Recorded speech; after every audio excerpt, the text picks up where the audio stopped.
سمندر، سپورٹس کاریں، پرتعیش بحری جہاز اور کھجور کے درخت، یہ وہ چیزیں ہیں جن کا ذکر آپ موناکو کے بارے میں بات کرتے ہوئے سنتے ہیں۔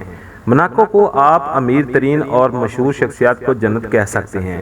موناکو ایک چھوٹا لیکن بہت ہی خوشحال ملک ہے، لیکن اس ملک سے کچھ دلچسپ اور چکا دینے والے بھی حقائق موجود ہیں جو کہ آج کی اس ویڈیو میں ہم آپ کو بتانے جا رہے ہیں۔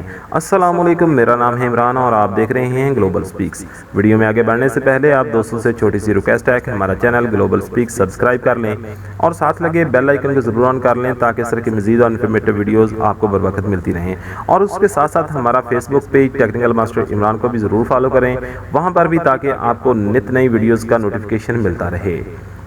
سب سے پہلے اس ملک کے ویزے کی پالیسی کے بارے میں ہم بات کرتے ہیں۔ موناکو فرانسیسی رویے پر واقع ایک خود مختار ریاست ہے اور میکرو اسٹیٹ ہے جو اٹلی کے علاوہ لکوریا کے قریب ہے۔ موناکو ان چند ممالک میں سے ایک ہے جن کے ساتھ صرف ایک ملکی سرحد لگتی ہے، اور موناکو کے ساتھ فرانس کی سرحد ہے۔ ان دونوں شہروں کو ایک دوسرے کے ہاں آنے جانے کے لیے ویزے کی ضرورت نہیں ہوتی۔ موناکو رقبے کے لحاظ سے دنیا کا دوسرا سب سے چھوٹا ملک ہے، جبکہ پہلا ویٹیکن سٹی ہے۔ موناکو صرف 0.81 اسکوائر میل کے رقبے پر پھیلا ہوا ہے۔ یہاں آپ چاہیں تو پیدل بھی پورا ملک گھوم سکتے ہیں، لیکن ساتھ ہی موناکو دنیا کی سب سے زیادہ گنجان آباد خود مختار ریاست بھی ہے۔ موناکو دنیا کی سب سے بلند ترین جی ڈی پی رکھتا ہے، جبکہ یہاں غربت کی شرح دنیا میں سب سے کم ہے۔ یہاں بے روزگاری کی شرح صرف 2% ہے، جبکہ روزانہ 48,000 ملازمین فرانس اور اٹلی سے یہاں آتے ہیں۔ اس کے علاوہ دنیا کی سب سے زیادہ کروڑ پتی اور ارب پتی افراد یہاں ہی پائے جاتے ہیں۔ موناکو کے بارے میں ایک بات یہ بھی سب سے زیادہ مشہور ہے کہ یہاں نہ تو پیدائش کی صورت میں کسی شہری کو شہریت دی جاتی ہے اور نہ ہی اس ملک کے کسی شہری سے شادی کرنے پر شہریت ملتی ہے۔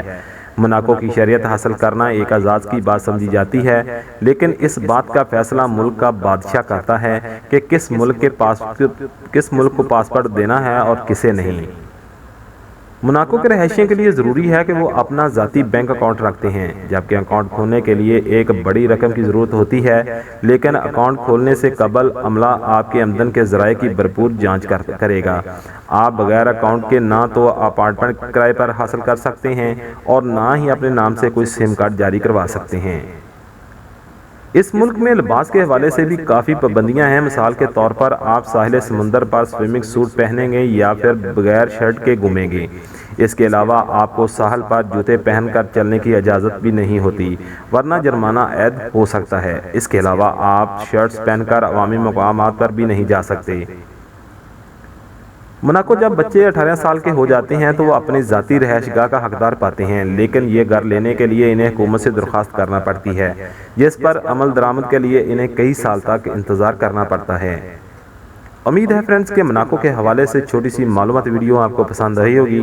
ویڈیو پسند آئی تو ہمارے چینل گلوبل سپیکس کو کر لیں سبسکرائب اور ساتھ لگے بیل آئیکن کو کر لیں تاکہ نیکسٹ ویڈیو کا نوٹیفیکیشن آپ کو سب سے پہلے مل سکے۔ ملتے ہیں نیکسٹ ویڈیو میں، تب تک لیے اجازت دیجیے، اللہ حافظ۔